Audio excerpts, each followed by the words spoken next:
So you created your world and loaded in. The sun is shining as a peaceful soundtrack kicks in.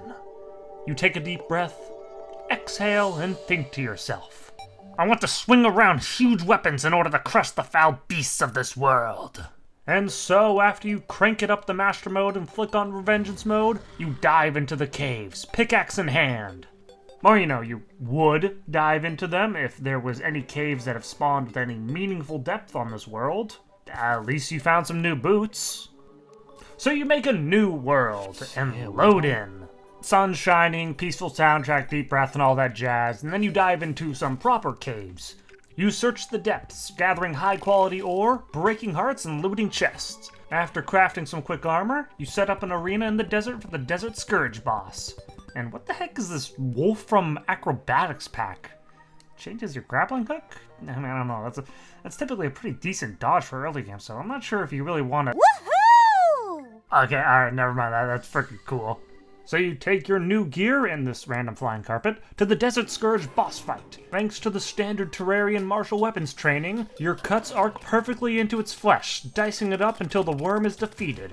And from the bag, you grab the pearl shards. Then with the various ocean materials the boss gave you, you craft some sea remains. And with those remains, you make the Urchin Mace, an aquatic-themed mace that launches whirlpools at your enemies. It also gives you some much-needed range, as true melee would be quite difficult at this stage. And might as well craft this totally sick new armor, the Victite armor. After some quick adjustments to your arena, you use your newly made weapons and armor against the Eye of Cthulhu, flinging the mace around in order to take down the Large Watcher. And as a little reward for yourself, you call up Builders Co. and have them construct your new bases. The hell you mean you want it to be, like, made from the monsters in the area? Haha, come now, it will be glorious. Ugh, frickin' Monster Hunter players. Then, of course, have your computer crash while saving, corrupt your world, lose 2 completed builds, and force you into a new reality. It's cool, right? After finding a Wolfram helipack, making a battle tub, redoing what you just did in the other world, and then having Builders Co. make your new bases, you now have a bunch of new warps around this world, which you use to set up an underground glowing mushroom biome for your next fight. Crabulon. This fungal crustacean, fights by launching spores into the air and jumping around, not really making use of those big meaty claws. Some of the spores, or rather mushrooms, seek you, which can knock off your adrenaline meter. That is, if you didn't have the natural protection that melee weapons give you, aka constant flailing and hitting anything that comes up close.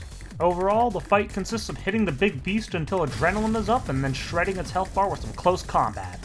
And with him defeated, you reach into the bag and pull out the Mycelial Claws, a powerful, fast-attacking set of weapons that you can use to gouge out the flesh of your enemies as you dig through their skin. What the heck? This is horrible! Melee, did you rewrite my script? Haha.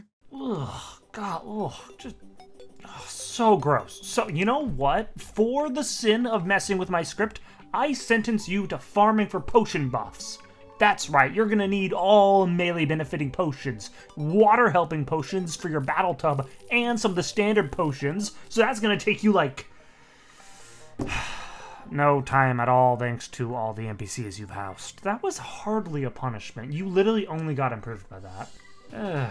Whatever, let's give these damage buffs a test. You head over to the corruption with your Urchin Mace, and immediately find a corruption shrine? Thank you, Large Worlds. After shattering some shadow orbs, you summon the Eater of Worlds, and wow, a multi-segmented boss versus Infinite Pierce? I wonder what's gonna happen! It's dead. You slaughtered it. I don't know who gave the Eater of Worlds that name, but they are lying. But, whatever. We're just gonna move past that. Let's head back home and craft some new armor, the Shadow Armor. This will give you a nice buff to your movement speed, but you can go even further with the Magiluminescence, giving you an extremely quick turn and some solid speed at this point. But let's match the speed with some faster swing speed. Into the jungle now for a set of feral claws, which enables the auto swing feature. You know, assuming that you didn't have a mod for it or the auto fire option turned on in base game. Oh, and the goblin invasion happened before either of Worlds, but it was over in like 2 minutes, so who cares? After you quickly find the Goblin Tinker NPC and reforge all your accessories the Violent, you can now behold this incredible arm workout. Now to grab a weapon that can complement this increased melee speed. So you take out your trusty pickaxe and start the construction of a Elevator.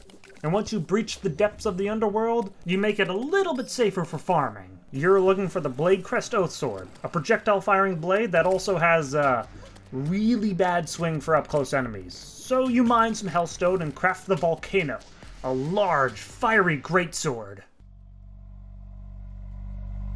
Now back to the corruption to fight the hive mind.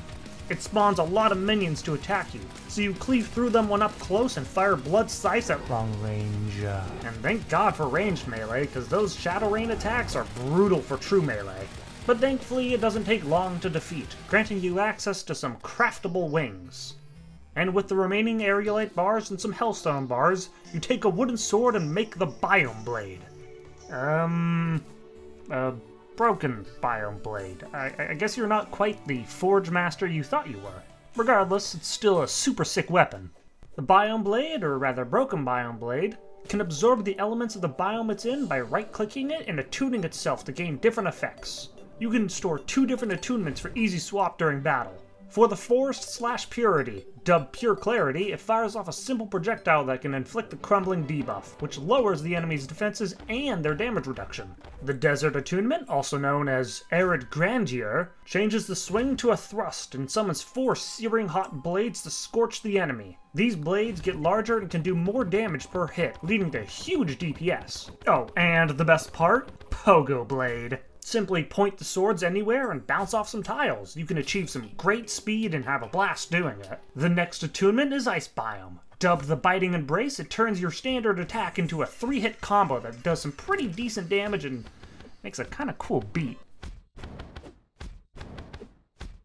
The final hit on the combo applies Glacial State, freezing whoever's affected by it. And now we have the Jungle Attunement. It is called the Grove Tender's Touch, and you can mimic Summoner's Whips. Hit an enemy with the tip of the whip, and you'll do more damage and get a guaranteed crit. Outside of combat, if you hit a tile with the tip of the whip, you'll be launched towards it, which can be accidentally procced, so it's maybe not the best for aerial combat. But on to our last attunement, the Corruption/Crimson Attunement, Decay's Retort. This will make the player lunge towards the cursor and stab whoever is in the way, before bouncing off them and healing the player for a very small amount. You can also use it outside of combat to get a quick burst of speed, allowing for some fast overworld movement, or even a really fast dodge. Well, the dodge isn't great as there's a little bit of a delay between switching the attunements, but whatever. Now then, time to use Pre-Hardmode Calamity's coolest weapon against Skeletron. And surprise, surprise, it shreds.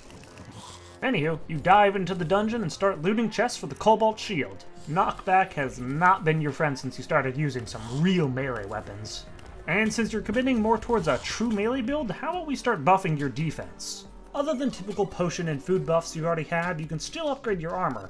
So it's back to the Underworld for some more Hellstone, which is quite easily obtained thanks to the mods. Then back up to your magic storage setup to make the classic Molten Armor. Now off to the Goblin Tinkerer to reforge all your accessories into warding, giving you a grand total defense of 72. And as you realize your imperviousness, you think to yourself, oh yeah, I can make this work. So it's down, ow, my hand. So it's down the elevator, to the end of the bridge to toss the doll into the lava, which begins the final battle of Pre-Hardmode. Which, due to your selection of weapon, does not give me a lot of footage to montage to. So you fight it by thrusting the Arid Grandeur towards its mouth and eye, using the increased reach when maxed out to give you some more dodge room. It also practically one-shots all the spawned creatures on the wall, giving you some occasional free health, but overall it's just nice not to have to worry about those things. And after a boring yet impressive showcase of Melee's power, the Wall of Flesh is defeated, and the souls of the world are free once more. Now, it's time to enter hard mode and... Oh god, no! Not you too! I thought I finally found someone who would just go on the hard mode without delay! Oh, give me a break. I just busted my ass fighting all those bosses. Let me blow off some steam. Yeah, you know what? That's fair. So, we wait for the next fella. What you playing? Oh my god, is that Astarian's cock?